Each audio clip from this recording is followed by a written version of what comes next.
राम राम मित्रों। तो कैसे आप सब लोग। तो अभी महाकुंभ का महीना चल रहा है। काफ़ी लोग जा रहे हैं महाकुंभ में स्नान कर रहे हैं। और जिस समय मैं इस वीडियो को बना रहा हूँ तो उसके हिसाब से लगभग 15 करोड़ लोग महाकुंभ में जा चुके हैं और स्नान कर चुके हैं।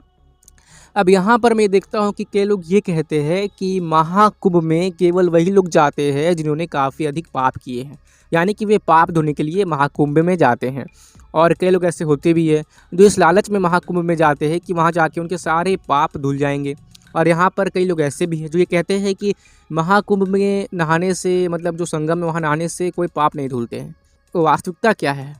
क्या सच में महाकुंभ में स्नान करने से या किसी भी कुंभ में स्नान करने से हमारे सारे पाप धुलते हैं, या इसके पीछे कोई और ही विज्ञान है, कोई और ही बात है?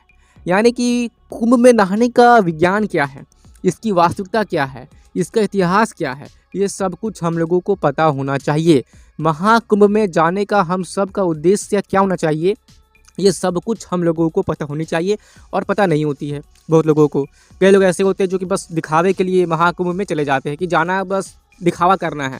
ठीक है कि देखो मैं महाकुंभ में गया हुआ था या फिर गई हुई थी, 2-4 फोटो खिंचवा लिए, स्टेटस में डाल दिया और दिखा दिया सबको, देखो बस हम बस गए थे। तो अधिकतर लोग तो मुझे लगता है कि केवल दिखावे के लिए जा रहे हैं। ठीक है, उन्हें कोई कुछ मतलब नहीं है कि महाकुंभ का क्या इतिहास है, पहले महाकुंभ में क्या क्या होता था या कुंभ में क्या क्या होता था। ठीक है, और मैंने इस पर कम्युनिटी पोस्ट पे अपलोड किया है इसकी सारी बातों को, कुंभ की बातों को, कि पहले जो कुंभ होते थे तो वहाँ पे पहले ज्ञान का, विज्ञान का आदान प्रदान होता था।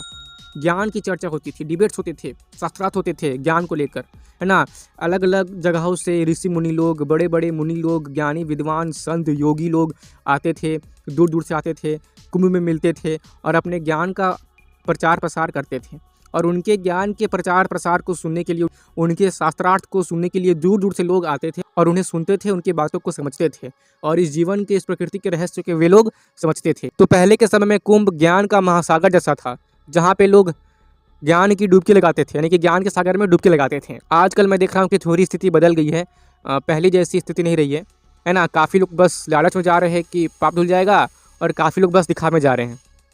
और अधिकतर लोगों को ये पता ही नहीं है कि कुंभ में जाने का उचित उद्देश्य हमारा क्या होना चाहिए, क्यों हम जाए कुंभ में। ठीक है, वो हमारी सांस्कृतिक विरासत है, हमें बहुत कुछ जानने को, समझने को मिल सकता है, एक नया अनुभव हो सकता है। काफ़ी लोग तो कुंभ में आज तक गए नहीं होंगे, और ये जो महाकुंभ में जो भी जाएगा तो ये चीज़ उनके लिए पहली और आखिरी बार होगी।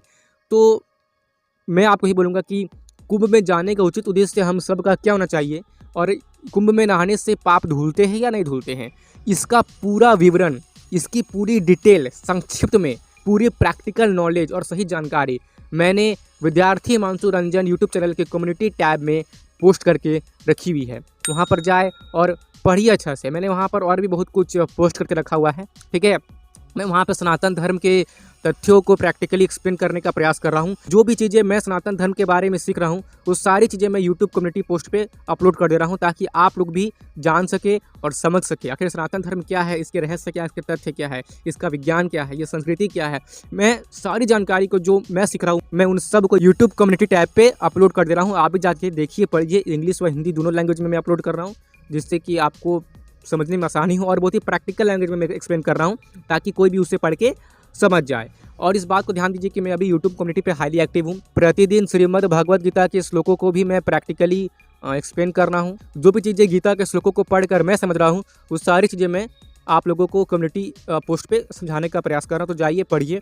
इंग्लिश में भी है, हिंदी में भी है, और आपका जो भी ओपिनियन होगा कमेंट बॉक्स में अच्छे से शेयर कर दीजिए। आशा करता हूँ कि मैं अपनी बातों को आप तक पहुँचाने में सफल हुआ होऊंगा। यदि हाँ तो कमेंट कीजिए, और आपका यहाँ तक रुकने के लिए, मेरी बातों को सच्चे मन से सुनने के लिए बहुत बहुत धन्यवाद। जय श्री राम, जय भारत।